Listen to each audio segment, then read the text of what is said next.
Yes, please.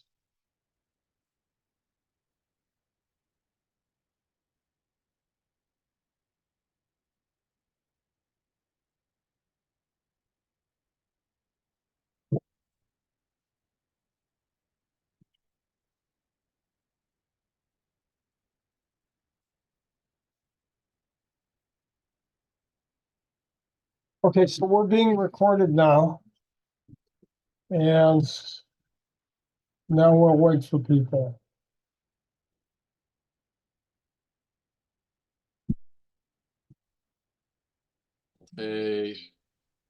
Ooh. Oh,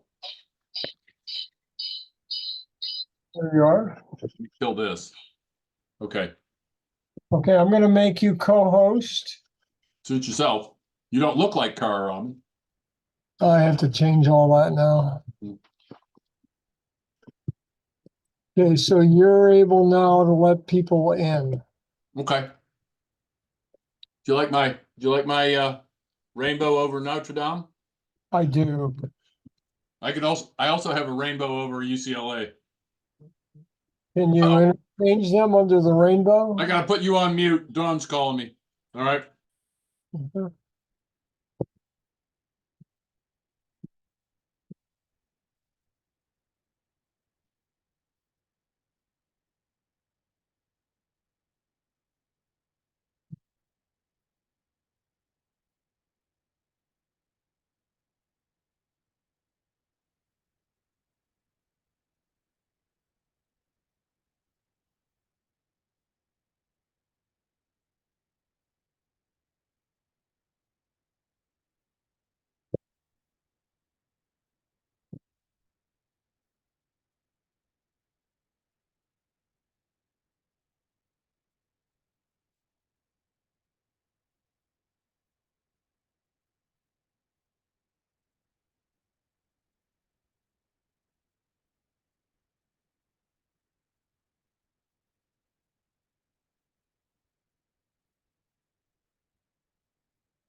Okay, I'm back. So I'm worried again. Well, I'm here. Nobody else has joined the meeting. Nobody else loves you. And well, that's obvious. Wendy Rosen is here. Admit. You gonna let her in? Okay. So I did, and there she is. Okay, so that works. Cool. Okay. I'm gonna put this over to that side, and then I can get around to doing this and putting up that, which is the meeting agenda. See if I can scroll that to the side. There we go. Can't really. That's only been yeah. Go ahead. Yeah. First Yeah, and the thing- info that you had, the info you've got at the top of the page that has the agenda. I'm not sure about the actual link, but the info below it is the same meeting ID. So yeah, Yeah, well, Wendy's here, and so she Wendy's got, here. She's just got herself turned off. okay, and JoJo is here. What happened to JoJo? Oh, two people have entered. Why don't you take care of them? Three people have entered. Okay, we're rolling here. There's Wendy. Hi, I'm here. Okay, there's David. There's JoJo. Okay.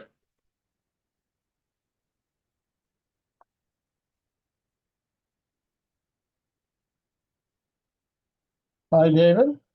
Hi, David. Hi, JoJo. Wendy, I think I said hi. Hi again.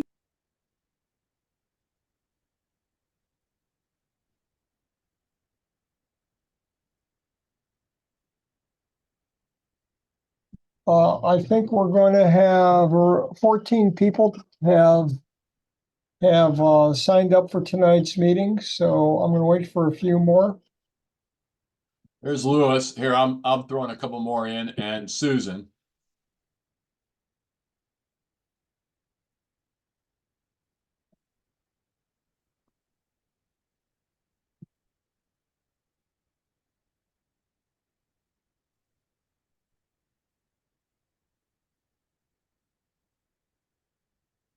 Hello, Lewis.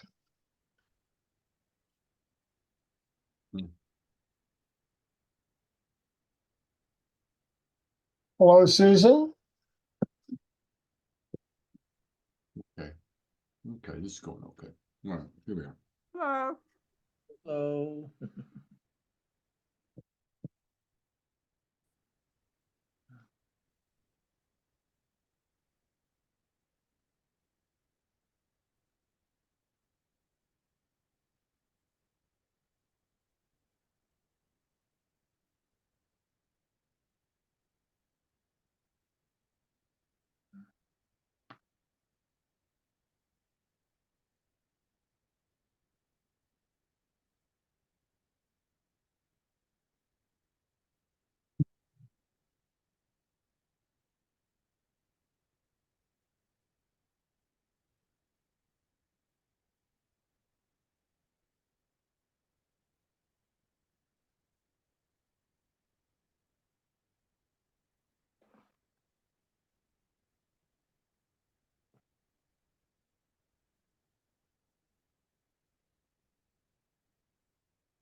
Okay, I've got a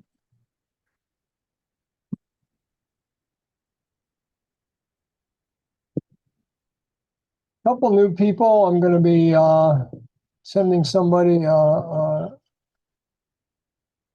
link right now. I don't know if I'll get it to join us.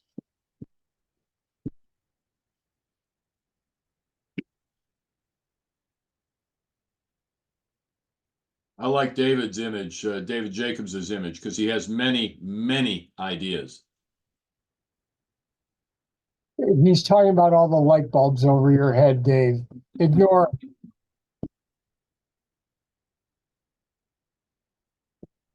Feeble attempt at humor. Like a planning meeting, no bad ideas.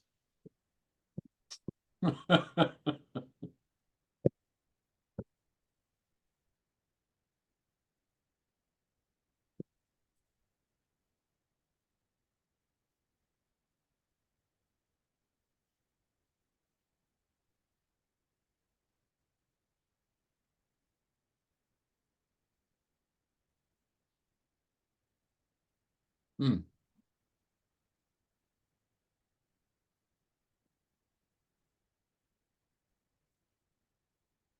Okay, it's 7:05, so I've already been supposed to have been making announcements. So why don't I start and people can join us.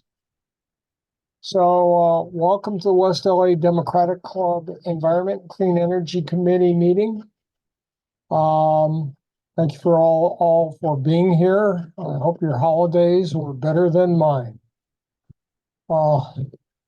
Lots of illnesses going around. I guess that's a good place to start. That's why we ended up changing things so much at the last minute for our planned West LA Democratic Club meeting. So I apologize to you for that. We just found so many people down with COVID. That was our first change. And then the second change, our representatives couldn't get here. So because of that, we had to reschedule the meeting. We have several dates already we're looking at. It's going to be January 27th at the earliest or later. And given that January 27th is a congressional shutdown date, they have to pass the budget, then that might not happen either. So we're playing this one by ear. I wanted to remind you all that it's a virtual meeting. So if you want to speak, please raise your virtual hand. Hopefully everybody knows how to do that. Anybody who doesn't? Good. Kelly's going to be watching the board and he's going to let me know if there are questions or comments sitting out there. Moving on to introduction and memberships. We've got I'm Mark Salzberg. I'm chairing the group. I'm recovering from hospitalization and pneumonia while over vacation, so cut me some slack tonight, please. I could see Kelly already ginning up to get me. Oh, yeah. So I've been a member of the club for too damn long. Kerry days, when we were working on the Kerry campaign. I'm a former president, and that's enough about me. Kelly, why don't you tell us who you are? I'm currently the secretary for the club and have been for a few years. I did a couple of terms as president back during the Obama or pre and first part of the Obama administration. Um, uh, this April will mark my 20th year with the club. Mark's the guy who drafted me way back then. So yes, the Kerry campaign. I spent most of that summer wearing a T-shirt that said "Redefeat Bush." And I still own that shirt. I'm very proud of it. So yeah, and I'll be taking notes and keeping track of kind of what's going on in the background, so Mark can keep his mind on what's what. All right.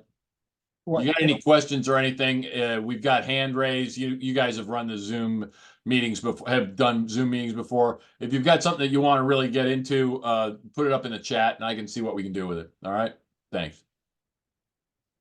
Jojo, you want to introduce yourself? Oh, and you're, yeah. Hi, I'm JoJo Joanna Chen. And Mark got me into it again as well during the Kerry campaign. But I like to canvas a lot, so I really want to do action stuff. So anyway, actionable stuff. I like to move around. And I don't like meetings. So okay. And David Jacobs, you want to go next with all your light bulbs?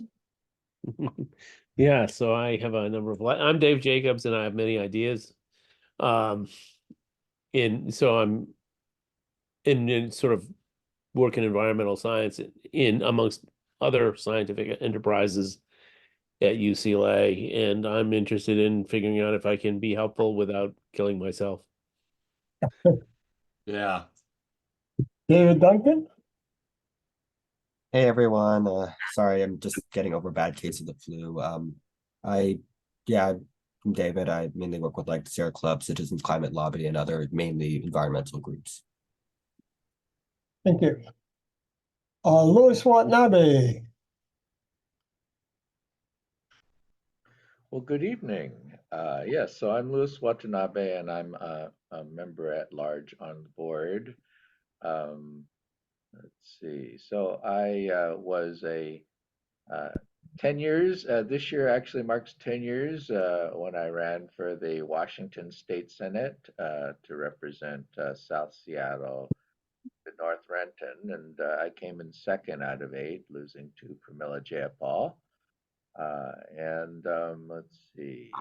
I'm one of the founders of Dynamical Systems, which was Microsoft's first acquisition in 1986. So essentially the overlapping Windows, beginning with Windows version 3.0 until they went back to Thailand, and Windows 8 was our technology. So, I'm primarily interested in environment from a Catholic perspective with Laudato Si. Thank you. Susan Blanchard?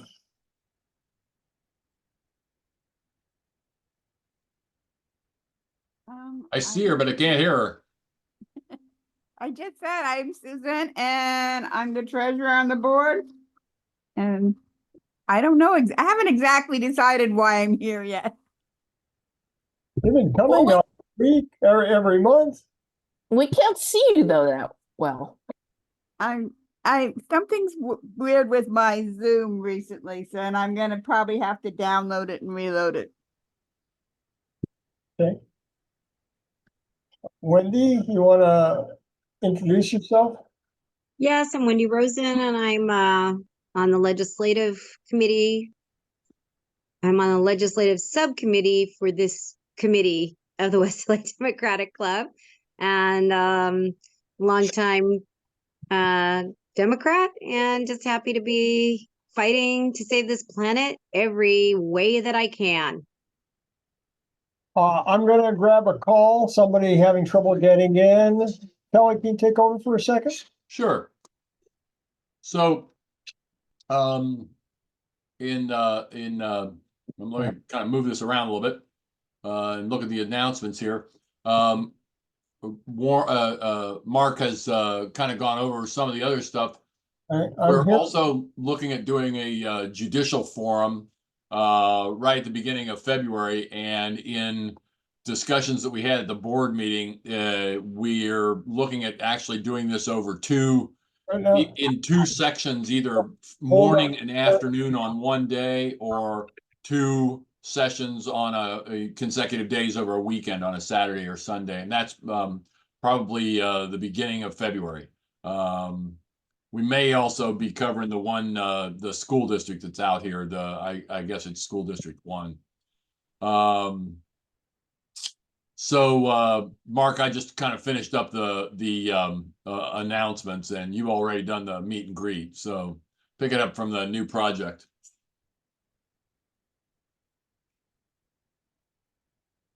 You got, Yeah, new go project election. ahead just a little bit, but give me a second. Okay. Yeah. So it looks like what Mark wants, what we're looking at doing here is just trying to be an additional group of people to push on elected officials, not just the club overall, but also this committee as a kind of a separate push. So they're getting emails and support and annoyances from two different areas over where we are, both from the Democratic Club itself and from this environmental committee. Yeah.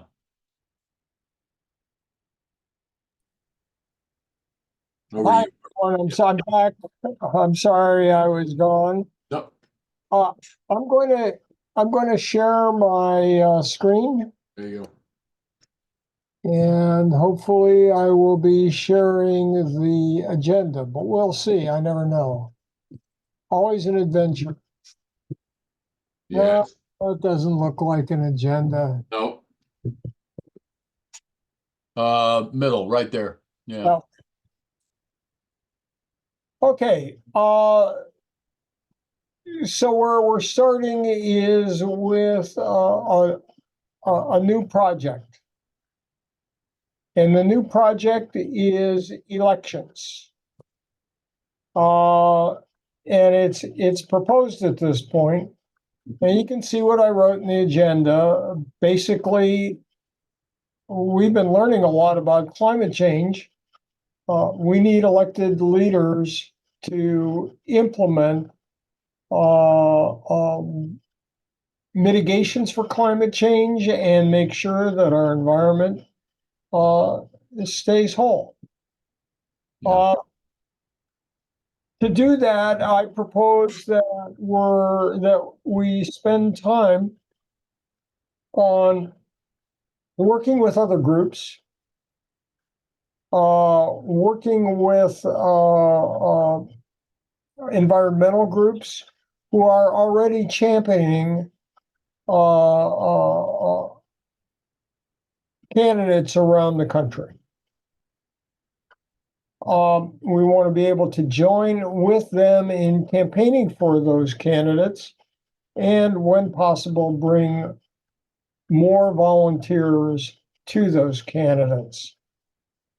Another group, and Kim Drobny was explaining this to me. She's not on the call, so let me just say what she was talking about. She works with the DNC on phone banks and as a monitor, helping people out. And one of the things that she's found is that there appears to be resistance no surprise, to Biden and all things Democratic policy over Palestine on college campuses. This is an issue, obviously. It's going to suppress our vote. It's going to make it harder for us to win in the fall. She proposes taking environmental issues to college campuses, using Young Dems, using other platforms that we remind people on college campuses why they turned to Democrats in the first place. And that's because we're the party that, and we have the we have climate change on our platform. We have passed numerous big budget climate change bills and environmental bills in the last 3 years. If we're going to continue doing that, we have to consider that maybe survival of the species is pretty important. Not denigrating anything that's going on in Palestine or the bombing or any of that. We're just talking about climate change. Yes.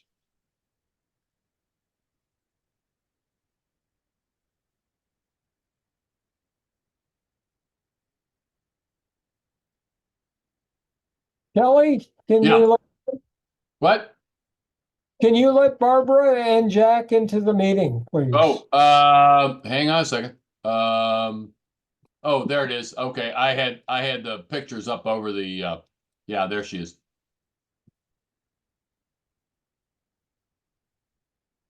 Okay, is it? She's in. There she is. Sorry about that. Audio, Barbara.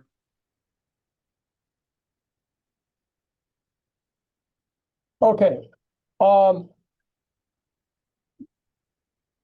Barbara and Jack, I don't see you in my screen yet on my lineup. Are you? Oh, they're there.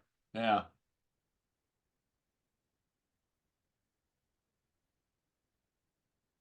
Barbara, why don't you unmute yourself and introduce yourself?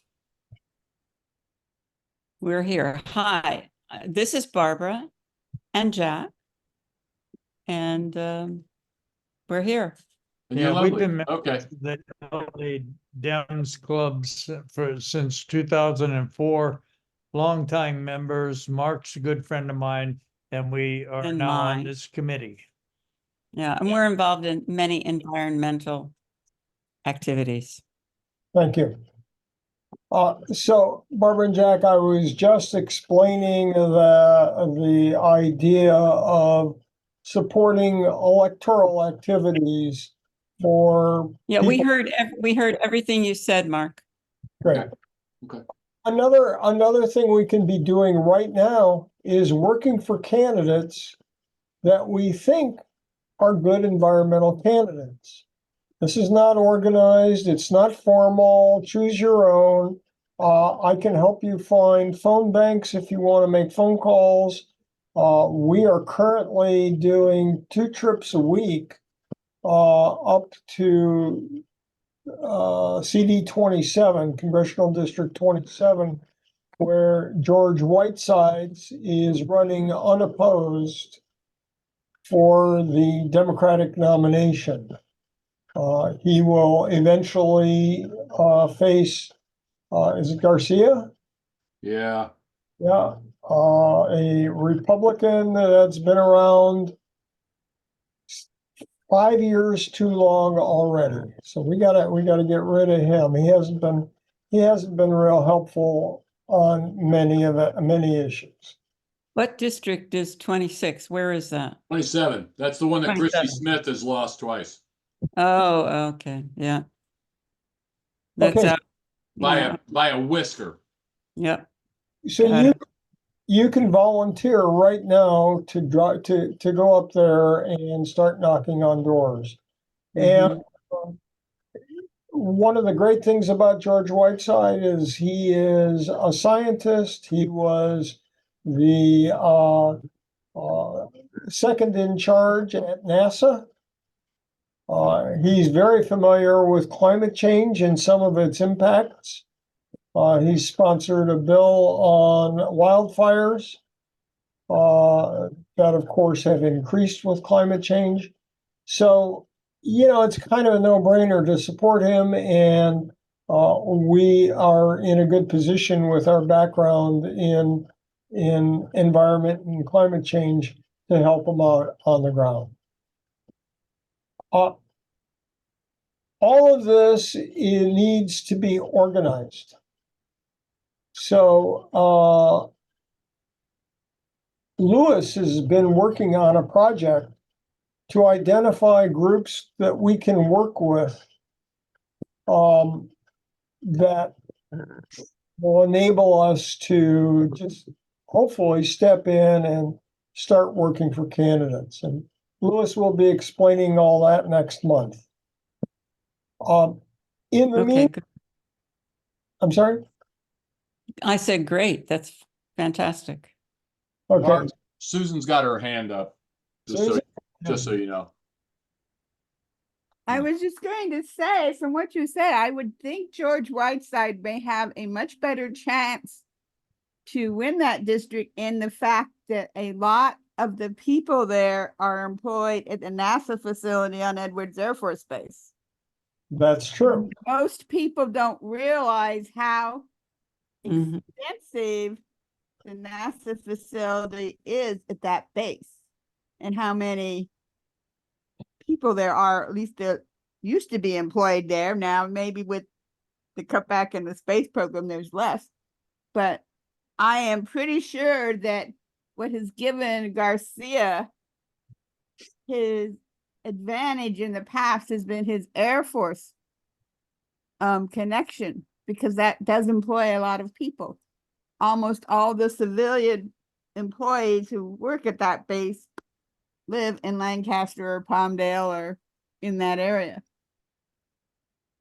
No question. And what we want to do is make sure we're knocking on doors and reminding people about Georgia and letting them know that not only is Georgia got a NASA background, but he is he's working hard to mitigate climate change and to preserve our opportunities for the future.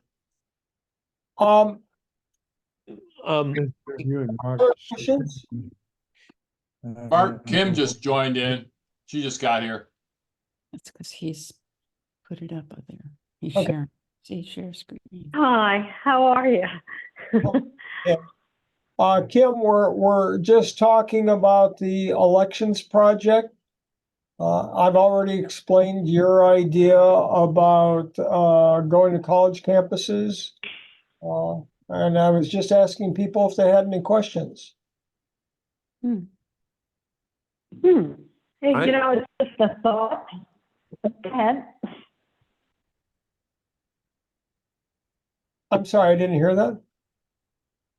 It's just a thought process, and I've been thinking about it as well today. So that's all I wanted to say. Okay. Any questions about what we're talking about embarking on? Yeah, this is Dave Jacobs. I like what you're talking about this particular race in, I guess, CD 27. I was wondering if we can make a point of actually documenting juxtaposition between Garcia and Whiteside, if that's how you pronounce his name.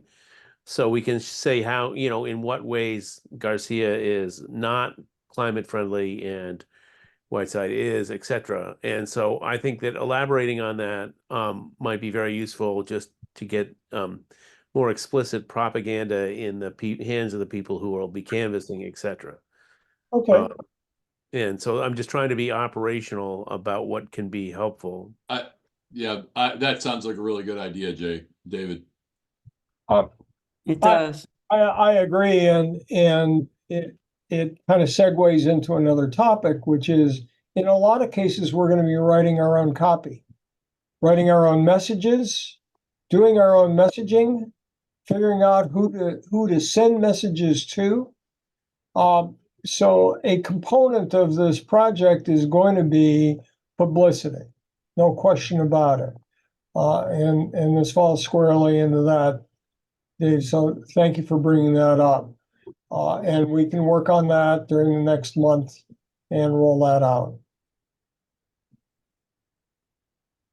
I have another thought. I have been on a couple of Zoom sessions with Climate Action California, and they are very well versed in contacting California legislators, and they know all the policies, procedures, and rules, and so on.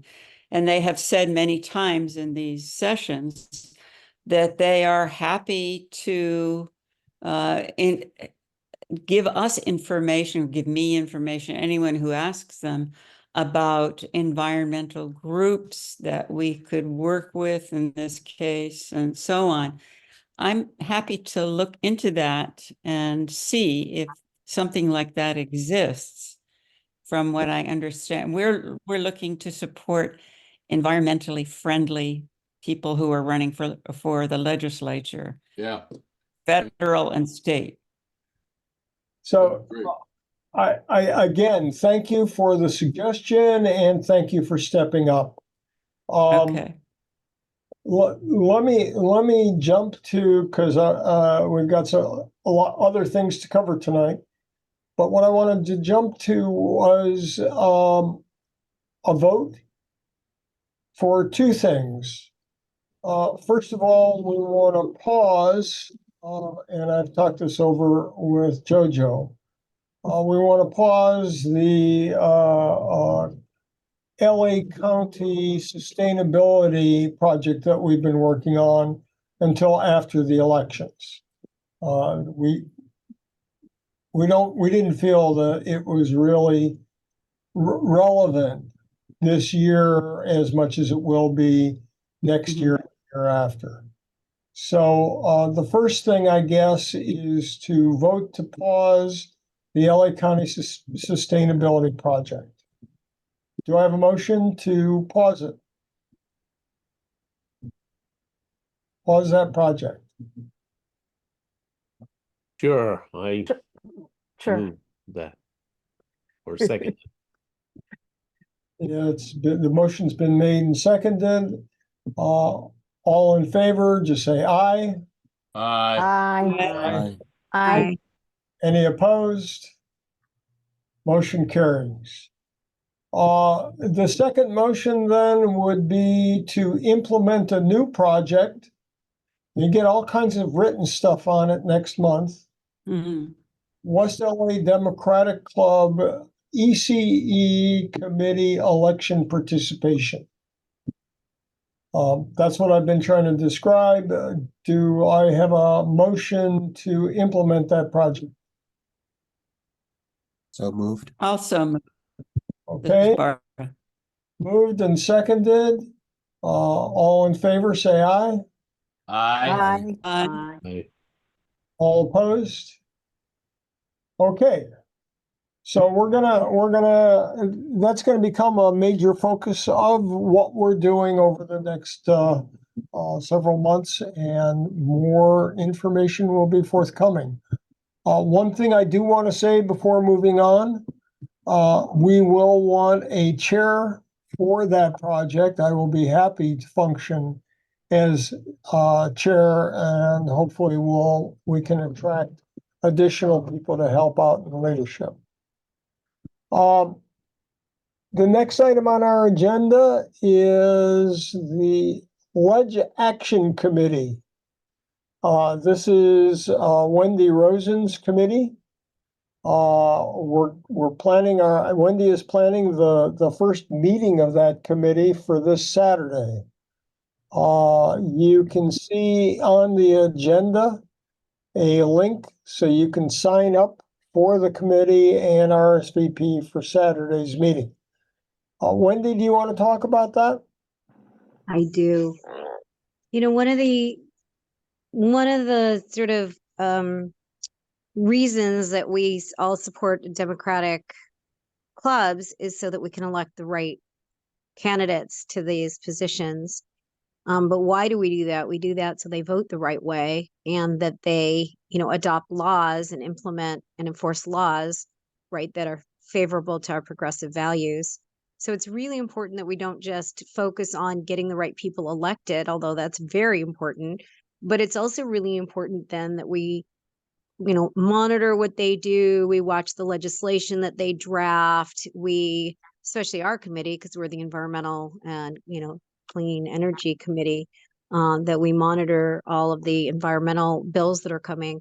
We have a very challenging year ahead. One, because, this is another big election year because of all of the 12-year elected officials that are now termed out, and a lot of people are now jumping to other seats, like in the federal, in the House, and also because we are in a huge budget deficit. And the governor, we just found out yesterday, just removed a bunch of budget items that were negotiated 3 months ago. And the person that I spoke to in the Senate staff, on Senate staff, said they'd never seen that before. So we're going to have a very challenging financial year. And one of the things that happens is there's a battle between priorities. And so we have to really keep pressure on our elected officials to make sure that climate stays front and center, in their sort of consideration of moving forward with their priorities in the legislature. Last year, I sort of came in the middle of the term, and it was really hard. Just, so you guys know, there are thousands of bills that get proposed every year, thousands, and then they get whittled down. And sometimes we think, oh, this is a great bill. We'll just support it. And then if we don't watch it and monitor it through the process, it actually either gets watered down. As a matter of fact, I'll give you an example. Henry Stern, he introduced a bill as the author 2 years ago, and it was to close a loophole in the coastal zone where they're allowing oil drilling. This is an old, law where they exempted oil drilling from coastal permits, and he tried to close that loophole, and that bill got so watered down and changed, it was hostile to us, and he had to abandon the bill. He actually gave testimony against his own bill. So it's really important that we not only look at the package of bills that come out and start to monitor what looks good and looks bad, but it's really important that we keep track of it all the way through all the committees that it goes through, which is a lot. So we really need people who are interested in, making sure that our elected officials do the right thing in the legislature on the environment. Join us if you have time. We are going to be looking at a lot of bills. We're going to be tracking those bills. We'll be putting our emails in to get information when those bills. We'll be checking in with legislative offices and staff and natural resources. It should be really fun. I mean, it sounds very dry, but it can be very fun. We'll be checking in with the drafters who introduced those motions. We'll be talking to legislative staff. We'll be meeting with the natural resources. We can show up now by Zoom and testify. We can go into the portal and make comments. And so, we need a team of people to help us monitor these bills, watch them, and influence the legislators to do the right thing on them. So we hope you'll join us on Saturday for our first meeting. If you can't make it Saturday, but you want to participate, let me know. And, we'll be organizing and figuring out. And I just want to add one thing, and that is, that's all said on new bills. That is not even talking about the bad bills that went through that we are also watching to see if there's ways during the legislative session to insert language to fix those bills, or to have our legislators draft new legislation to fix some of those bills. So it's really complex. There's a lot of other organizations that are also doing it so that we don't have to duplicate work. Sierra Club, Courage Campaign, other organizations that will sort of partner environmental voters. and we'll try to be watching what they're monitoring as well. But come join us and be part of our legislative committee. So how many of you have participated in going and talking to a legislator about a bill? Just raise your hand. Never have. I mean, And in person or? for those of you that have done it, I mean, it's fun, right? It's a lot of interesting topics, subjects that are talked about and bandied about, and it actually accomplishes something. So that's my plug.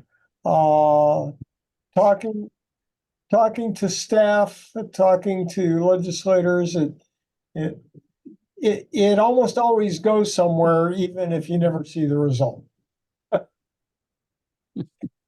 Wendy, anything else? Unless anybody has any questions, which I'm happy to entertain any questions. Well, where we are, I'll just tell you where we are right now. In December, while a lot of the legislators were on break, they started to collect information, and they do take sometimes input from their constituents, and they've started putting their bill packages together. They've been introduced. I think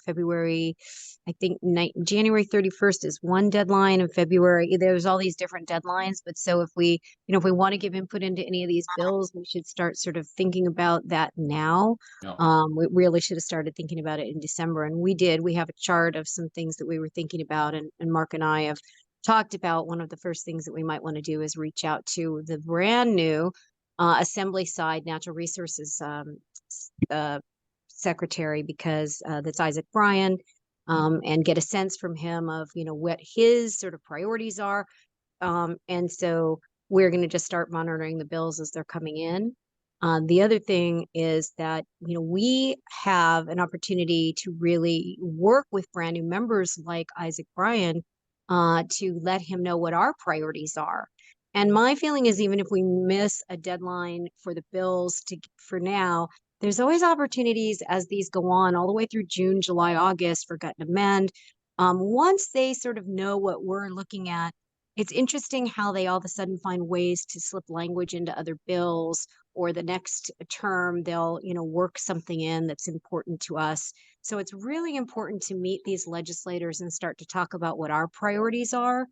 And I'm also to know the important committees. Appropriations is very important because, with a budget deficit, the governor is not going to probably sign much into law that's going to cost a lot. So, there's a lot of sort of things to think about. But right now we have an opportunity to get in there right at the beginning and really work with some of these legislators on some of this environmental policy. And the other thing I would just say, sorry, Mark, is that we've been really great, Mark and I, of really keeping in touch with the legislators that we feel are really environmentally progressive, and we've been asking them to come every month and give an update on what their priorities are, so we also as a committee can give them input while they're here presenting to us, and we will continue to do that every month.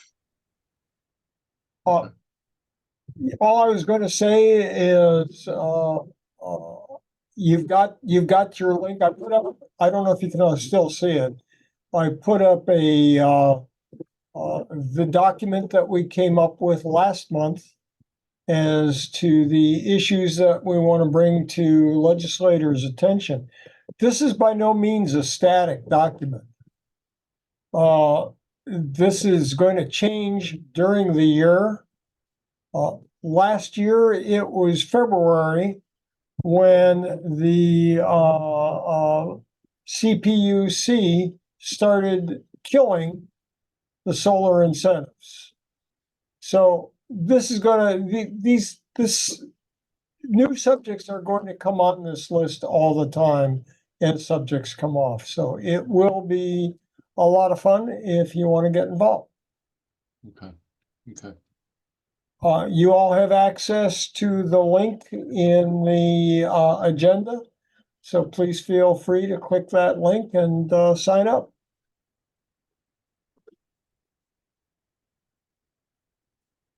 That's all I had. Are there any other questions? Oh, we're not very talkative this month.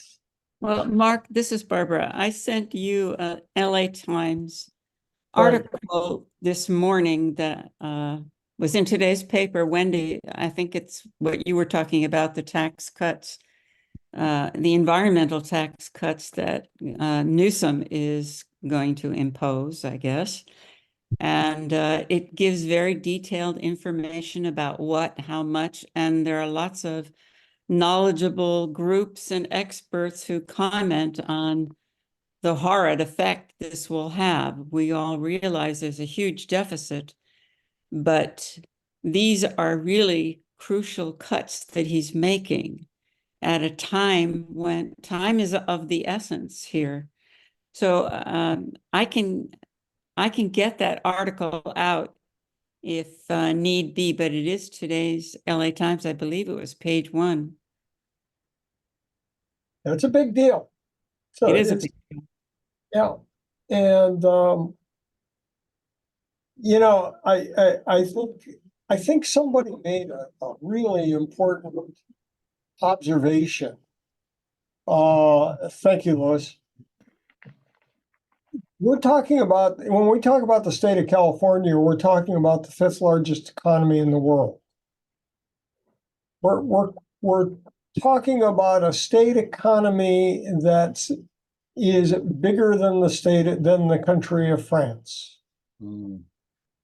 We're talking about a state government that really wields a lot of power, if only by example, but lots of money as well in this whole climate change and environmental protection arena. So what happens in California really matters. That's all I wanted to say. It's important not just to us, but to the rest of the country and to the rest of the world. Well, that point was made in the article. California is a leader, not only in the United States, but in the world with environmental legislation and actions that we take. We really are viewed like that, but I really am upset about these cuts. So there are some workarounds. So this is Dave Jacobs again. Sorry, I didn't raise my hand. I'm going to have to leave shortly, but I would like to hear from the other David to have his opinions, because he seems to be the youngest person here.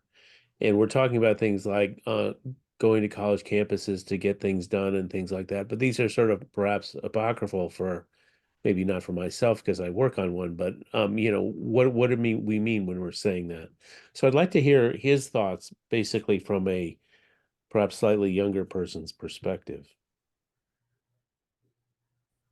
At least when it comes to colleges, at least from what I've seen, I think there's, at least when it comes to environmental stuff and climate especially, there's a lot of enthusiasm, although often it's kind of not really directed anywhere. Like people, they want to do something, they don't know what to do exactly.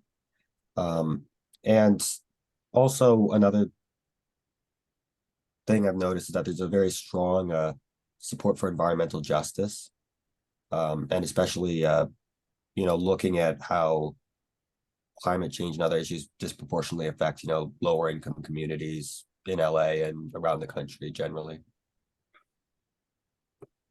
I'm not sure if that helps. It does, yeah. I think that's true. I think that's great. And I mean, I guess one of the questions is what actions can we do to actually galvanize young folks on campus, since campuses were mentioned, for sort of say our political activities or what have you. How do we actually do that at, say, a range of academic institutions or other institutions around the area? I'd say one thing that's really important to do is to focus on things that we've already done and kind of pitch those. I think a lot of times young people, they have this very defeatist mindset about politics, why bother? They're all corrupt, blah, blah, blah. So being able to point to like, hey, we did this, we did that, and here's how you and I can make a change is very powerful. Thank you. Those are great points.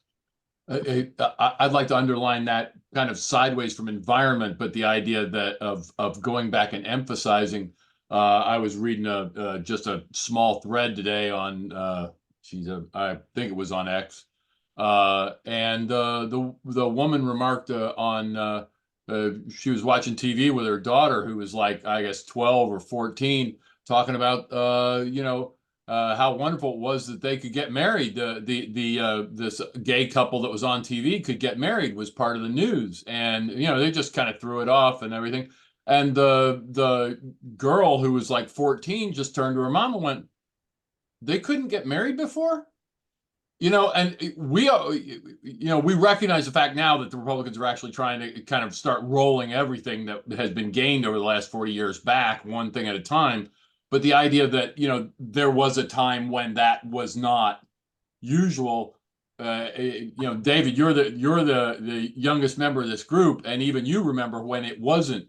But there are people who are coming up who are going to be voting in not maybe this cycle, but maybe the next one, who weren't around when they weren't paying attention to this kind of stuff when that was the situation. And so I think David's right on the money there. We need to go back and underline what we've accomplished with this. Remind them, if you don't want more of that, go ahead and vote for the other guy.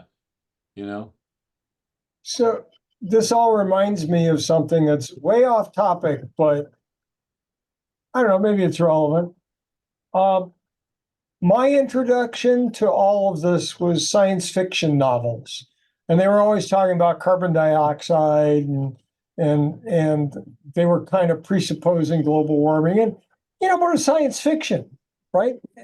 It'll never happen. And when was it? 2006, 2007, we all saw The Inconvenient Truth. Yeah.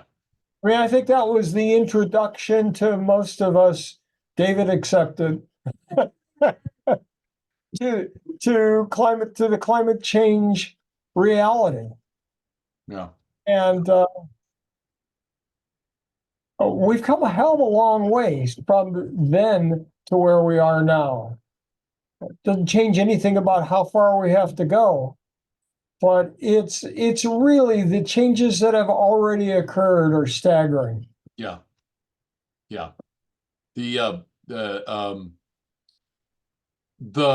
2007, I went to one of the big, not so much training session, but it was a presentation for trainers based on The Inconvenient Truth and all that training processes they were trying to do nationally.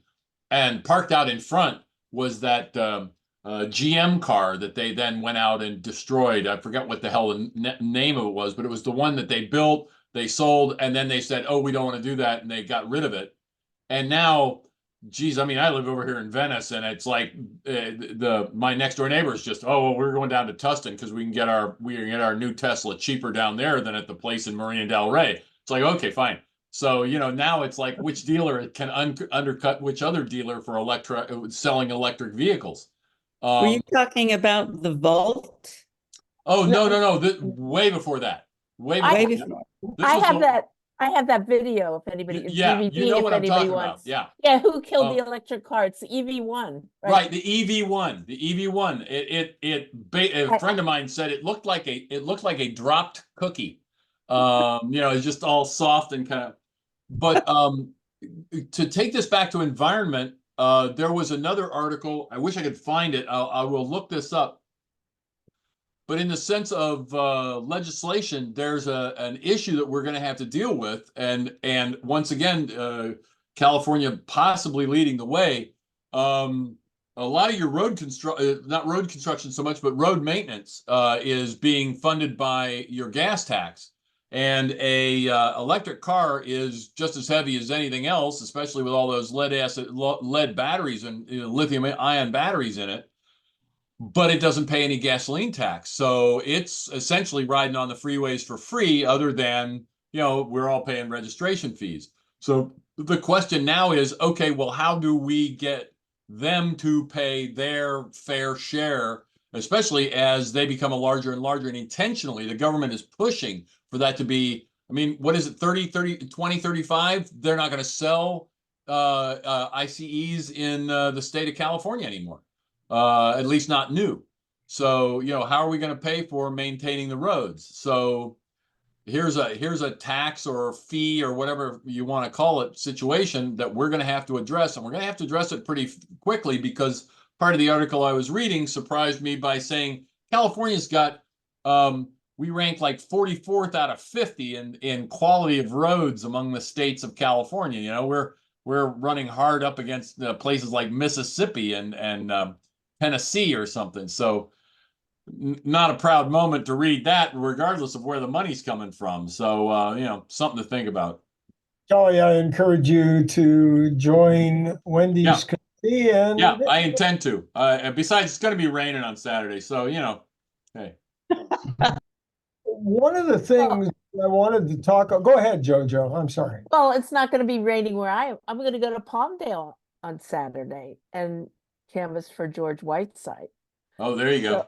So it's not going to be raining there. Everybody can join me. But right? Huh? Is there a bus that will take you? No. I'm in a carpool with other people. But okay. I'm going to go March 2nd if anybody else wants to go. And after the primary, I'm going to try to go for Will Rollins, because I am working the Riverside primary. I'm a poll worker for out of the Riverside primary. I did it for the 22 or the 22 cycle, and they called me up the other day and said, "Can you do it again?" And I looked at my schedule, and we've been moving some things around, and I just called them today and said, "Yeah, I can."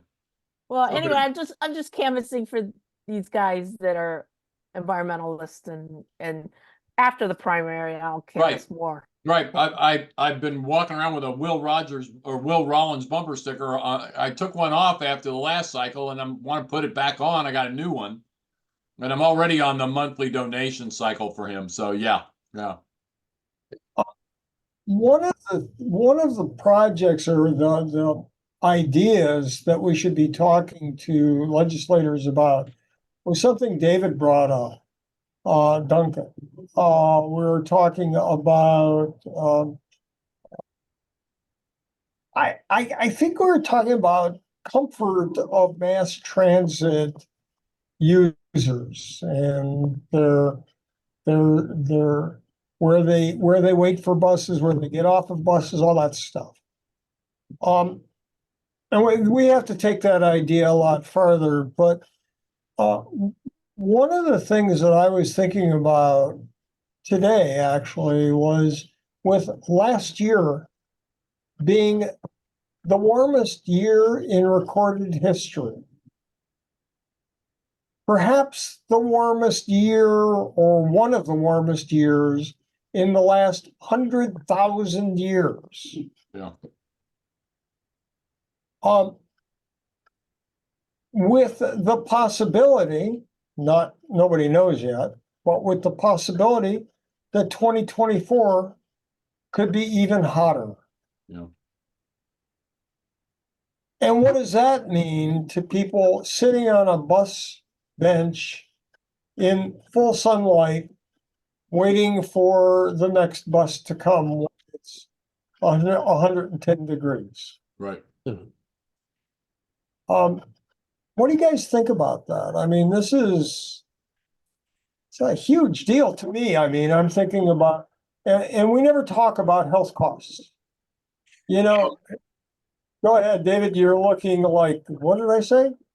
I was I mean, I think that operationally, I mean, I think I'm very much about trying to get people elected who are, I mean, and I think that in the sense that what you're saying can be a component of something that can be said in when, say, JoJo is canvassing or what have you, then it's relevant. In other words, to the extent that you can say, this is critical to your community, this is critical to you as voters, this is critical to your sons and daughters, or who are out there waiting to get the bus, and even if you can't happen to register to vote, your cousin can, or whatever. So those are all things that I think one needs to do, is put everything in this framework where we make it operational. And that's, I think we're all espousing ideas and thoughts and experiences. But on that, anyway, that's just sort of where I tend to be. And so I'm, approval of JoJo's getting out and canvassing early and et cetera. So, so that's, I mean, I guess maybe that's enough of that, but you get the idea that, when ideas like that can be formed into that kind of articulation, I think they're great. And I think that can be done in that way where it is, positively impactful commentary to sway voters. Thank you. Well, can I say something? Please. What David was saying was, or what you're saying, Mark, as well, is that's what the LA County Sustainability Project and all these cities development and what they plan to do is a lot of heat mitigation. And, that's what I was looking at before. But this year is so important for us to elect, keep our path with the IRA and keep everything going. So I want to put the LA County Sustainability Plan on hold, but I'm going to be watching it. So it looks like we need to, keep pushing to make sure our cities and our counties are doing the right thing for heat mitigation. But we need to elect these officials. I mean, we need to elect Democrats for this year. That's more important. So my piece. Louis, you haven't said word one for a long.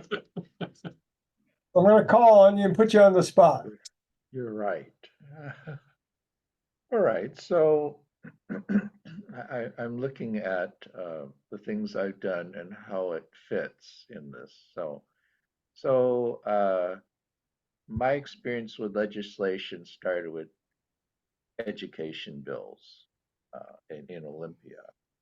And in fact, I did enough in it that I actually ended up as a semifinalist with the American Federation of Teachers to lobby in Sacramento.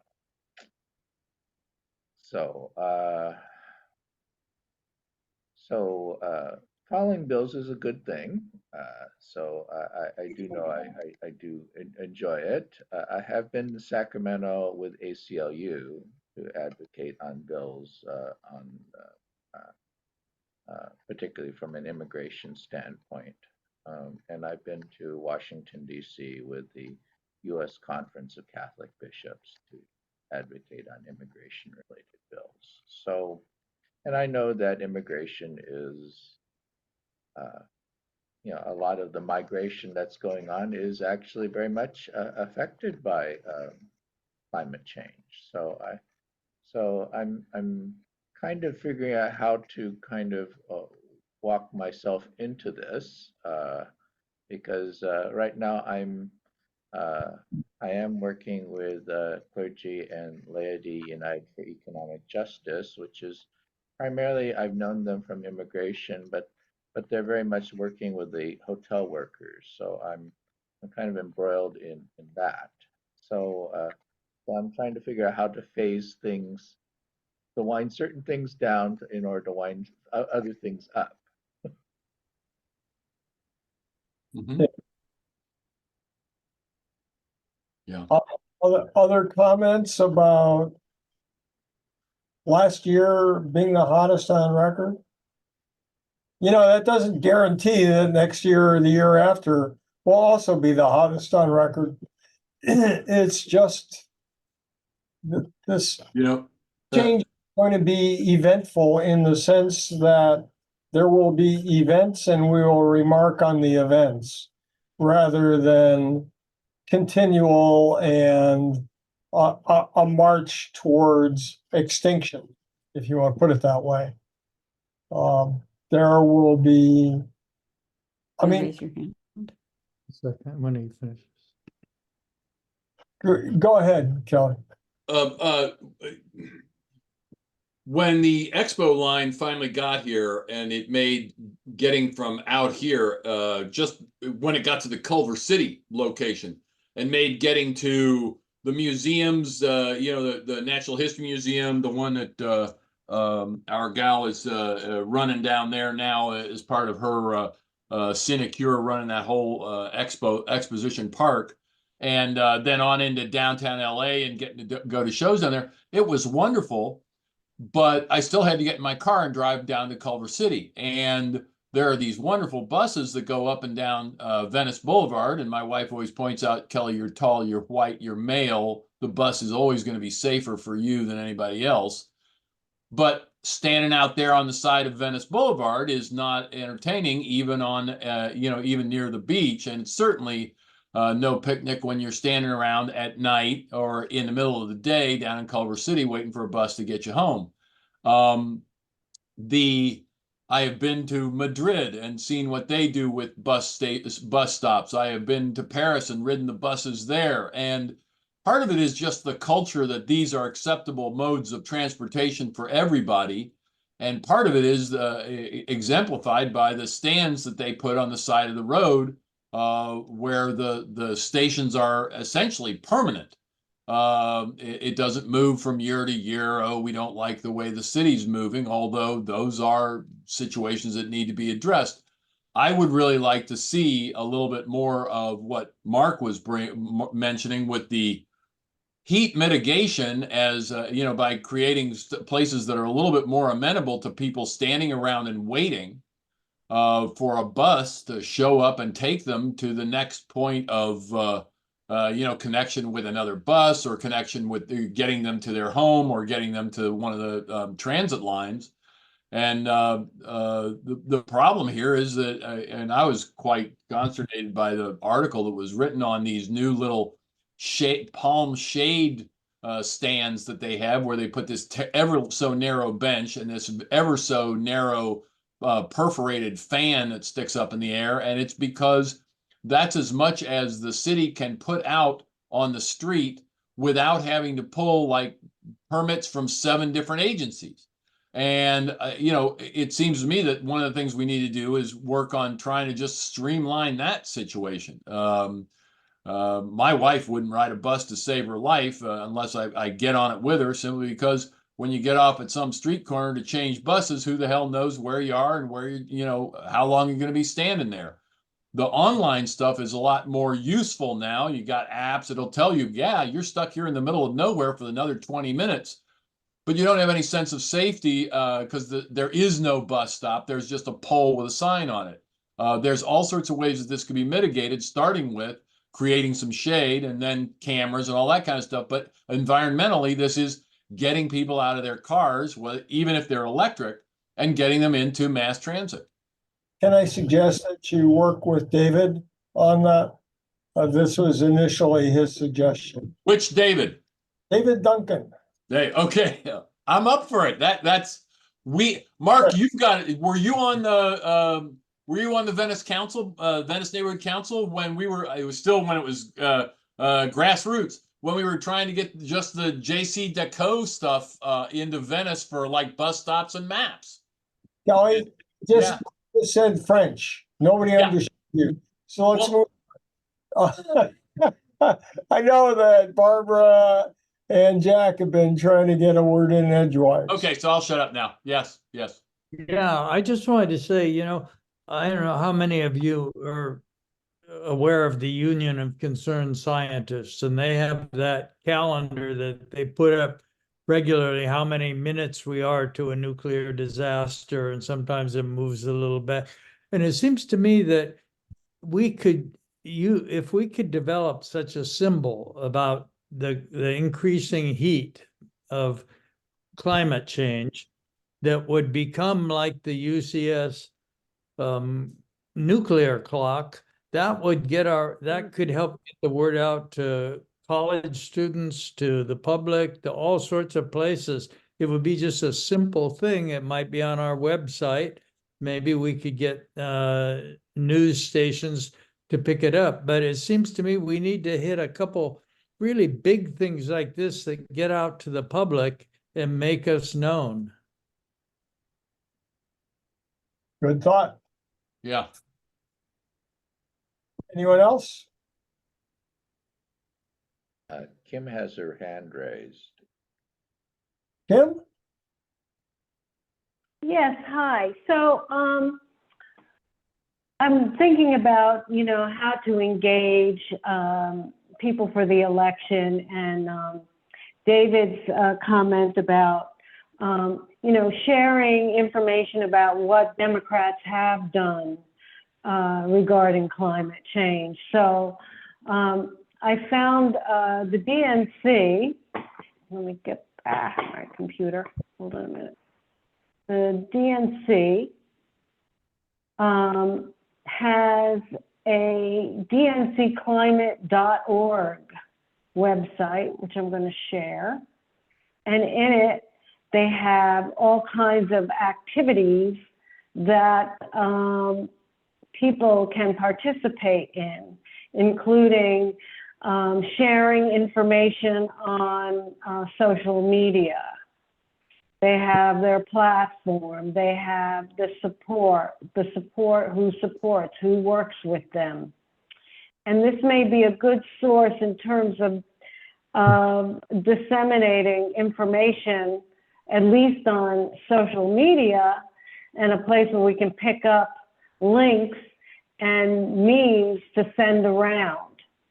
And that would, gain some traction to the accomplishments that the Democratic Party has done for climate change.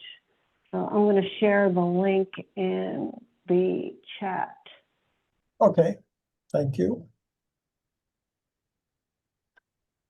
And was that Jack raising his hand or stretching? I wasn't sure. I was stretching. Okay. Are there other comments? Are there other things you guys want to talk about? Or shall we put a pin in it until next month?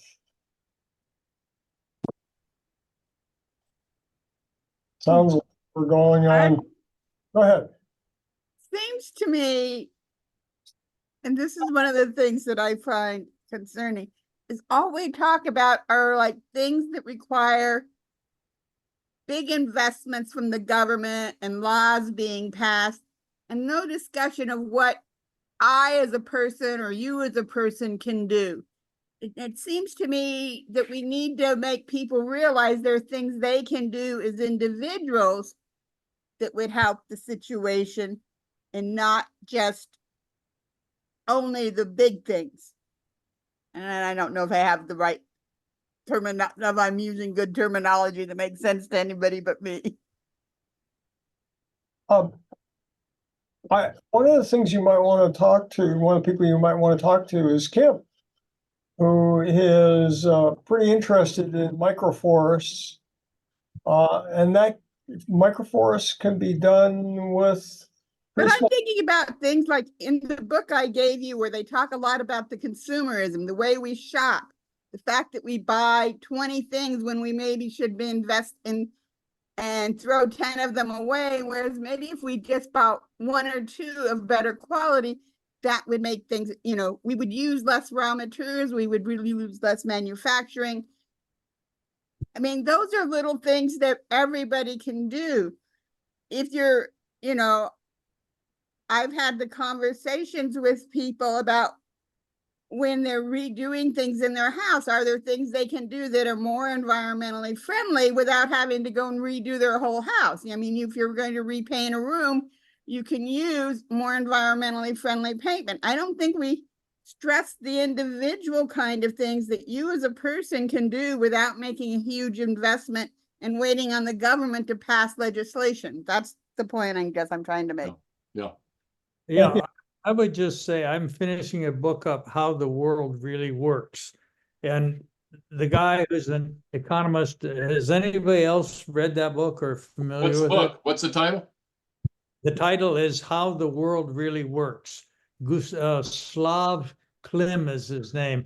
I can put it up on the chat or something. But anyway, he says, and he looks very, very detailed, looks at history, and he says there are four factors, four elements that have determined everything about economic growth since the 1800s. And they are cement, steel, plastic, and nitrogen for fertilizer.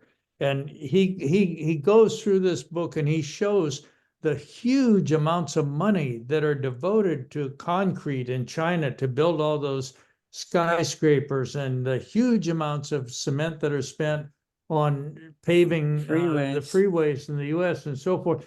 And those just dwarf what an individual can do.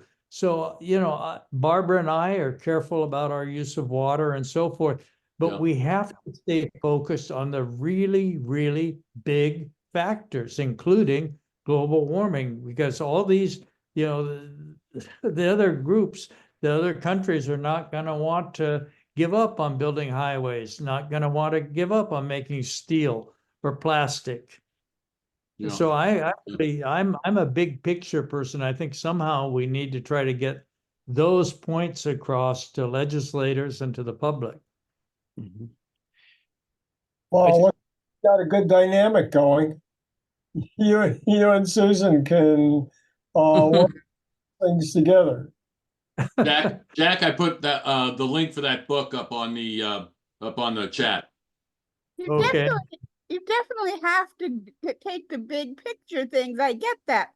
But the point is, that's overwhelming to the person who's living here on the street, in their little house, and they're going to work every day and buying their groceries, and they're worrying, what can they do?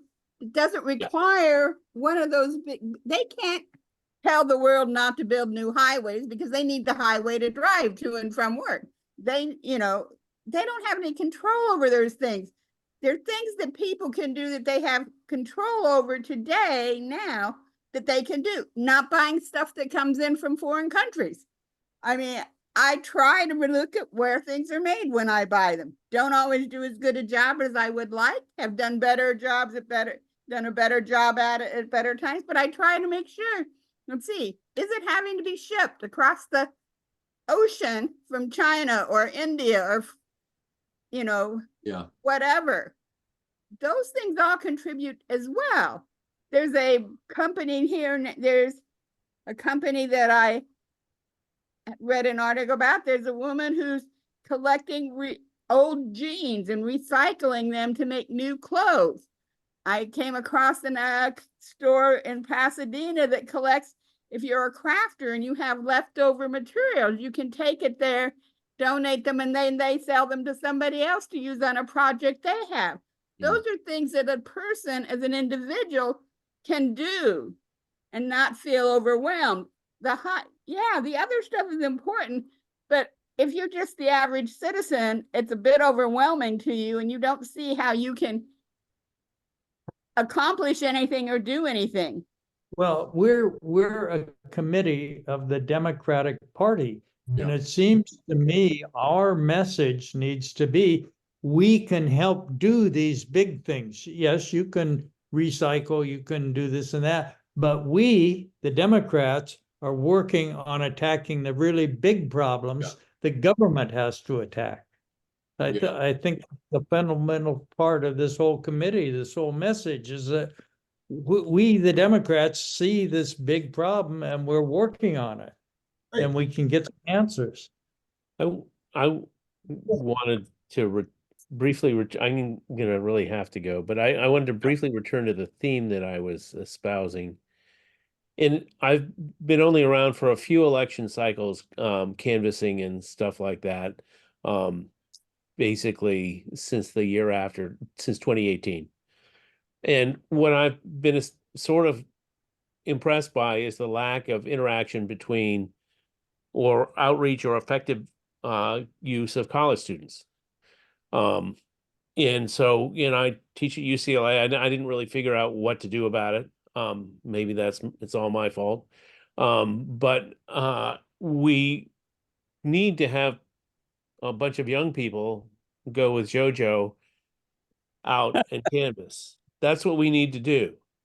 And we need to figure out as a group how to get that done.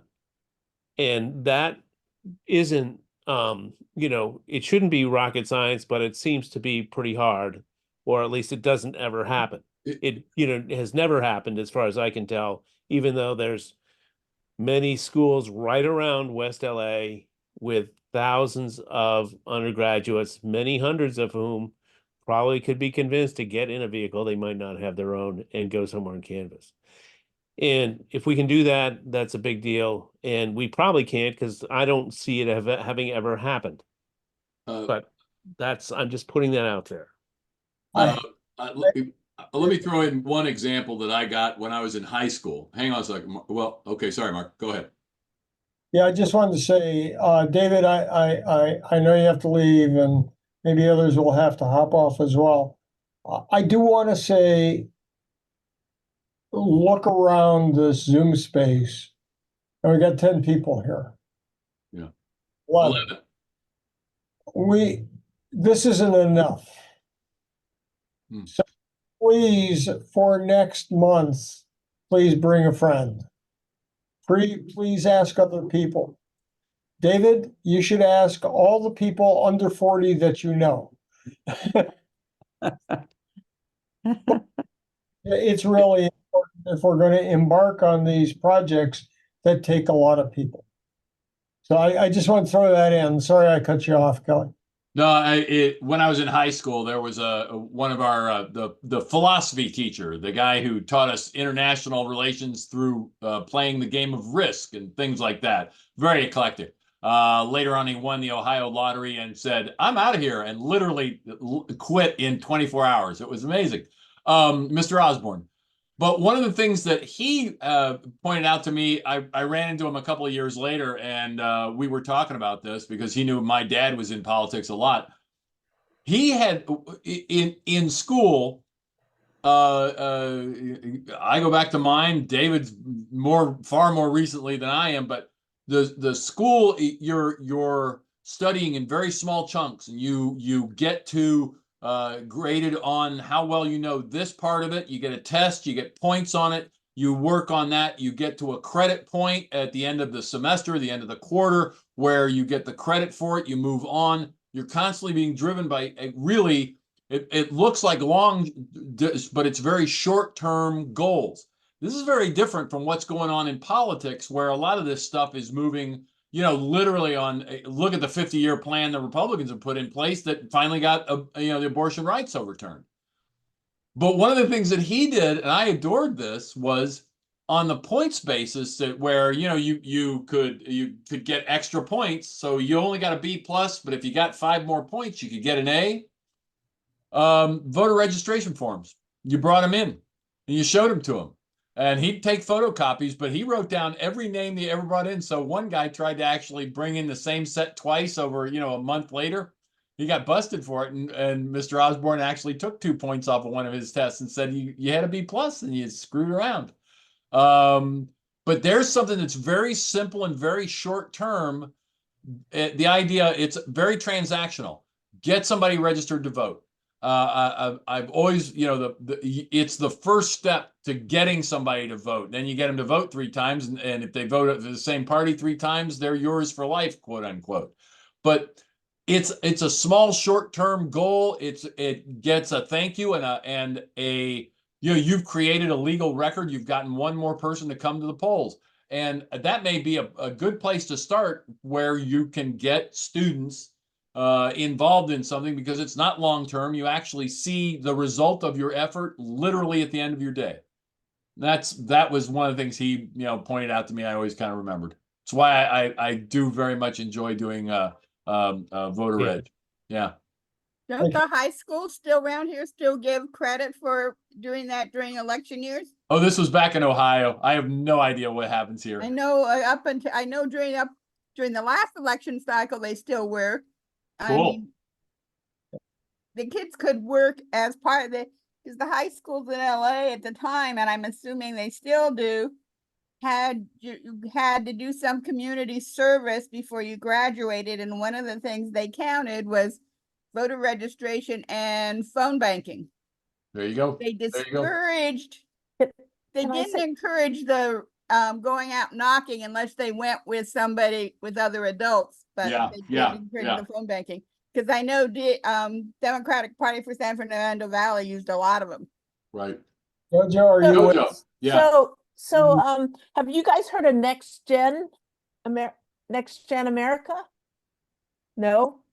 Because no, during COVID, I did a lot of text banking and phone banking and whatever with Next Gen, and there are a bunch of young people that are getting into environmental issues. I don't know who started. I think it was Tom Steyer started Next Gen America.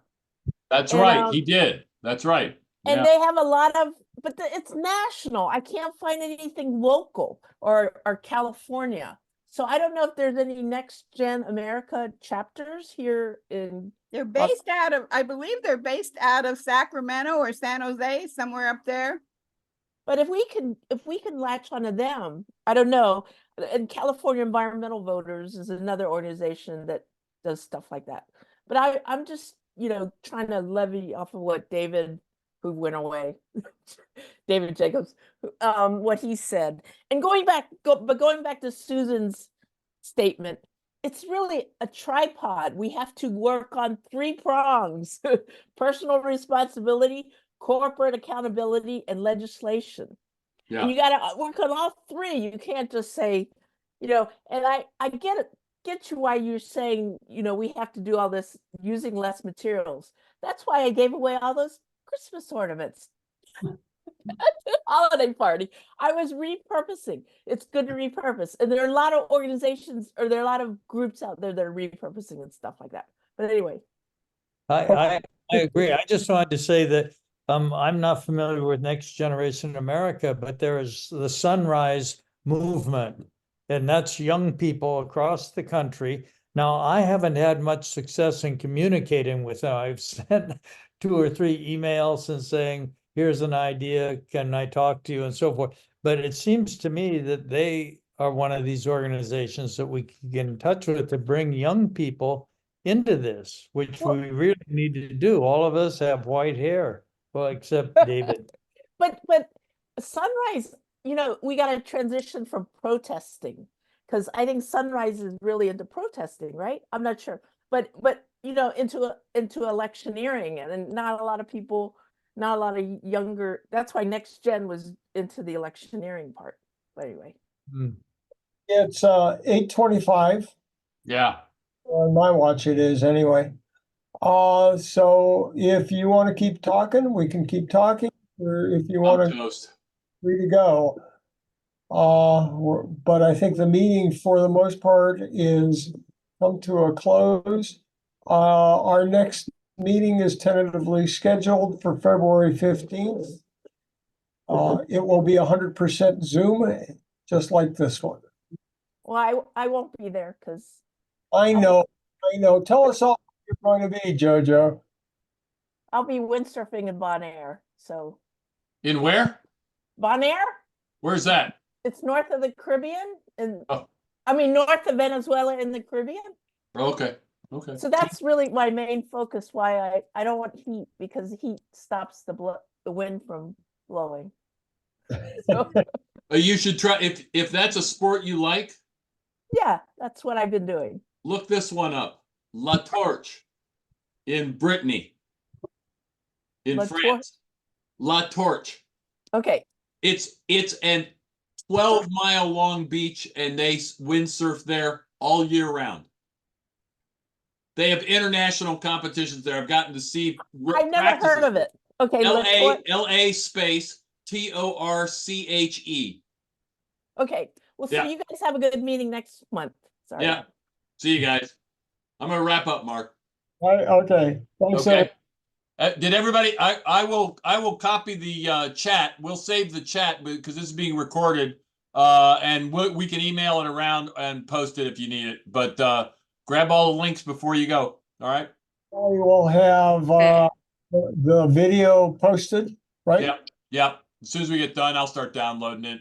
Once Zoom finishes doing their processing. Okay.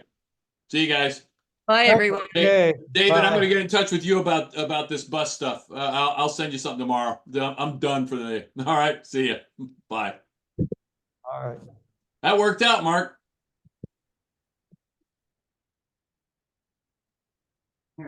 Good job, Mark.